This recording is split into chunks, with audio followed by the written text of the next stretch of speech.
ओम शांति। सुनते हैं 24 अप्रैल 73 के अव्यक्त बाप दादा के मधुर महावाक्य। आज की अव्यक्त वाणी का टाइटल है अलौकिक जन्म पत्री। ज्ञान के सागर, सर्व महान श्रेष्ठ मत के दाता, कर्मों की रेखाओं के ज्ञाता, सर्व आत्माओं के पिता शिव बोले। आज की मुरली में बाबा ने सभी से ज़्यादा कौन सी चीज़ अपनी तरफ आकर्षित करती है। दूसरा, बाबा ने अंगत रूप में कल्प पहले का गायन कौन सा है। तीसरा, महानता की कमी का कारण क्या है।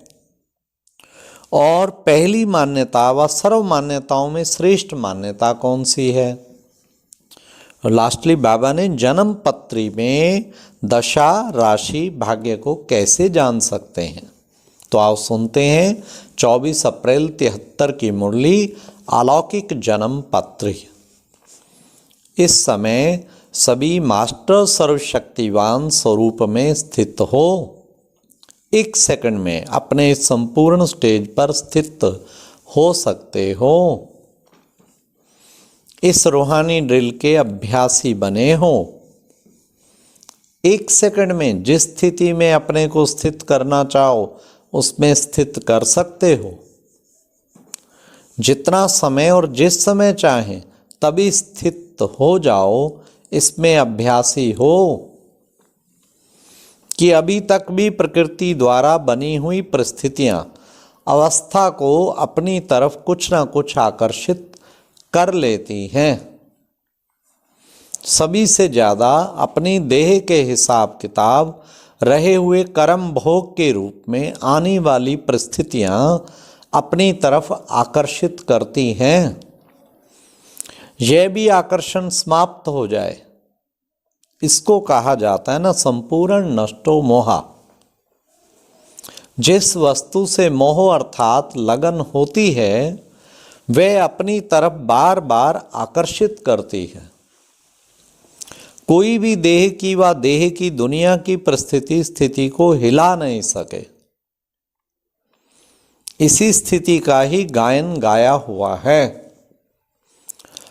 अंगत के रूप में जो कल्प पहले का गायन है यही संपूर्ण स्टेज है। जो बुद्धि रूपी पांव को प्रकृति की परिस्थितियां हिला नहीं सके ऐसे बने हो। जितनी योग्यता उतनी महानता दिखाई देती है। महानता की कमी के कारण को जानते हो। जो मुख्य मान्यता सदैव सुनाते भी रहते हो उस मान्यता की महीनता नहीं है। महीनता आने से महावीरता आ जाती है। महावीरता अर्थात महानता। तो फिर कमी किस बात की रही। महीनता की रही ना। महीन वस्तु तो किसी में भी समा सकती है। बिना महीनता के कोई भी वस्तु जहां जैसा समाना चाहे वैसे समा नहीं सकती। जितनी जो वस्तु महीन होती है उतनी माननीय होती है, पावरफुल होती है। तो अपने आप से पूछो कि पहली मान्यता व सर्व मान्यताओं में श्रेष्ठ मान्यता कौन सी है। श्रीमत ही आपकी मान्यता है। तो पहली मान्यता क्या है। देह सहित सब कुछ भूलना। छोड़ो या भूलो, भूलना भी छोड़ना है। पास रहते भी अगर भूले हुए हैं तो छोड़ा हुआ है। भूलना भी गोया छोड़ना है। जैसे देखो सन्यासियों के लिए आप लोग चैलेंज करते हो ना कि उन्होंने छोड़ा नहीं है। कहते हैं घर बार छोड़ा है लेकिन छोड़ा नहीं है क्योंकि भूले हुए नहीं है।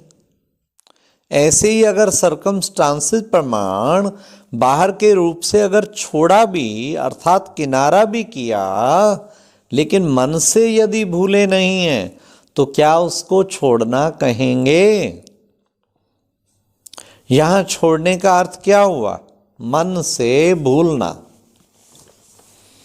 जिन्होंने जब से मन से त्याग किया, अर्थात कोई भी देह के संबंध व देह के संबंध को एक सेकंड में त्याग कर दिया, उनकी वह तिथि, तारीख और वेला सभी ड्रामा में व बाप दादा के पास नोंधी हुई है। एक एक बात की प्राप्ति प्रैक्टिकल जीवन के साथ संबंधित है। यह है ही अपनी तकदीर को जानने का नेत्र। इससे आप हर एक अपनी फाइनल स्टेज के नंबर को जान सकते हो। हाँ, हमारी फाइनल स्टेज क्या है, बाबा कहते उस नंबर को जान सकते हो। जैसे ज्योतिषी हस्तों की लकीरों द्वारा किसी की भी जन्म पत्री को जान सकते हैं, वैसे आप लोग मास्टर त्रिकालदर्शी त्रिनेत्री ज्ञान स्वरूप मास्टर नॉलेजफुल होने के नाते अपने मर्जीवा जीवन की प्रैक्टिकल कर्म रेखाओं से, संकल्पों की सूक्ष्म लकीरों से अगर संकल्प को चित्र में लाएंगे तो किस रूप में दिखावेंगे? अपने संकल्पों की लकीरों के आधार पर व कर्मों की रेखाओं के आधार पर अपनी जन्म पत्री को जान सकते हो कि संकल्प रूपी लकीरें सीधी अर्थात स्पष्ट हैं, कर्म की रेखाएं श्रेष्ठ तथा अर्थात स्पष्ट हैं। एक तो यह चेक करो, बहुत काल से स्थिति में व संपर्क में श्रीमत के प्रमाण बिताया है क्या? यह है काल अर्थात समय को देखना। समय अर्थात बहुत समय के हिसाब से संबंध रखता है। समय अर्थात वेला का प्रभाव भी जन्म पत्री पर बहुत होता है। बहुत समय का मतलब यह नहीं कि स्थूल तारीखों वर्षों के हिसाब से नहीं, लेकिन जब से जन्म लिया तब से बहुत समय की लगन हो। सभी सब्जेक्ट्स में यथार्थ रूप से कहाँ तक बहुत समय से रहते आए हैं, इसका हिसाब जमा होगा ना। मानो कोई को 35 वर्ष हुए लेकिन अपने पुरुषार्थ की सफलता में बहुत समय नहीं बिताया, तो उनकी गिनती बहुत समय में नहीं आएगी। अगर कोई 35 वर्ष के बदले 15 वर्ष से आ रहे हैं, लेकिन 15 वर्ष में बहुत समय से पुरुषार्थ की सफलता में रहा है, तो उनकी गिनती जास्ती में आएगी। बहुत समय सफलता के आधार पर गिना जाता है, तो वेला का आधार ही हुआ ना। बहुत समय के लगन में मगन रहने वाले को प्रारब्ध भी बहुत समय तक प्राप्त होती है। प्रारब्ध भी बहुत समय तक प्राप्त होती है। अल्पकाल की सफलता वालों को अल्पकाल अर्थात 21 जन्मों में थोड़े जन्म की प्रारब्ध होती है, बाकी साधारण प्रारब्ध। इसलिए ज्योतिषी लोग भी वेला को महत्व देते हैं। बहुत काल से निर्विघ्न अर्थात कर्मों की रेखा क्लियर हो, उसका आधार जन्म पत्री पर होता है। जैसे हस्तों की लाइन में अगर बीच बीच में लकीर कट जाती है तो श्रेष्ठ भाग्य नहीं गिना जाता, वह बड़ी आयु नहीं मानी जाती है। वैसे ही यहाँ भी अगर बीच बीच में विघ्नों के कारण बाप से जुटी हुई बुद्धि की लाइन कट हो जाती है, वह क्लियर नहीं रहती है, तो बड़ी प्रारब्ध नहीं हो सकती। जैसे अपने आप को जान सकेंगे, अभी अपने आप को जान सकेंगे कि हमारी जन्म पत्री क्या है, किस पद की प्राप्ति नोंधी हुई है। जन्म पत्री में दशाएं भी देखते हैं। जैसे बृहस्पति की दशा रहती है, क्या बहुत समय बृहस्पति की दशा रहती है? बार बार दशा बदलती रहती है। हाँ, कभी बृहस्पति की, कभी राहु की। अगर बार बार बदलती है अर्थात निर्विघ्न नहीं है, तो प्रारब्ध भी बहुत समय के लिए निर्विघ्न राज्य में नहीं पा सकते। तो दशाएं चेक करो कि शुरू से लेकर अभी तक कौन सी दशा रही है। जन्म पत्री में राशि देखते हैं, यहाँ कौन सी राशि है? यहाँ 3 राशि हैं। अब बड़े ध्यान से सुनना, बाबा कौन सी 3 राशियां बता रहा है? एक है महारथी की राशि, दूसरा है घोड़ेसवार की, और तीसरी है प्यादे की राशि। इन तीनों में से अपनी राशि को भी देखो कि शुरू से अर्थात जन्म से ही पुरुषार्थ की राशि महावीर की रही या घोड़ेसवार की या प्यादे की रही। इस राशि के हिसाब से भी जन्म पत्रिका मालूम पड़ जाता है। मास्टर त्रिकालदर्शी का ज्ञान स्वरूप बन अपनी जन्म पत्री स्वयं ही चेक करो और अपने भविष्य को देखो। राशि को व दशा को व लकीरों को बदल भी सकते हैं। हाँ, लो मार्जिन मिल गई, कोई बदलना चाहे तो परखने के बाद, चेक करने के बाद फिर चेंज करने का साधन अपनाना। ये नहीं भाई मेरी तो राशि ये दशा ये हाथ पे हाथ रख के बैठ जाए, नहीं, बाबा ने कहा बदल भी सकते हो और चेंज करो चेक के बाद। स्थूल नॉलेज में भी कई साधन बताते हैं।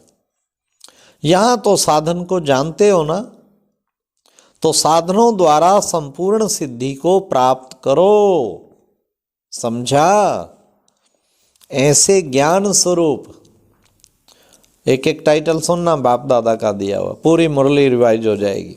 ऐसे ज्ञान स्वरूप बुद्धि द्वारा सिद्धि को प्राप्त करने वाले, संपूर्णता को अपने जीवन में प्रत्यक्ष दिखलाने वाले, सदा अपनी स्वस्थिति से परस्थिति को पार करने वाले महावीरों को बाप दादा का याद प्यार और नमस्ते। अच्छा, ओम शांति। आज की मुरली में विशेष क्या था? कोई भी देह की व देह की दुनिया की परिस्थिति स्थिति को हिला ना सके, इसी स्थिति का ही गायन है अंगत के रूप में, जो बुद्धि रूपी पांव को प्रकृति की परिस्थितियां भी हिला ना सके। और बाबा ने सभी से ज़्यादा अपने देह का हिसाब किताब रहे हुए कर्म भोग के रूप में आने वाली परिस्थितियां अपनी तरफ आकर्षित करती हैं। तो इसलिए बिल्कुल अचल अडोल रहें, जिसे बाबा ने संपूर्ण नष्टो मोहा कहा है, कोई भी आकर्षण ना रहे। ये थी आज की मुरली। ओम शांति।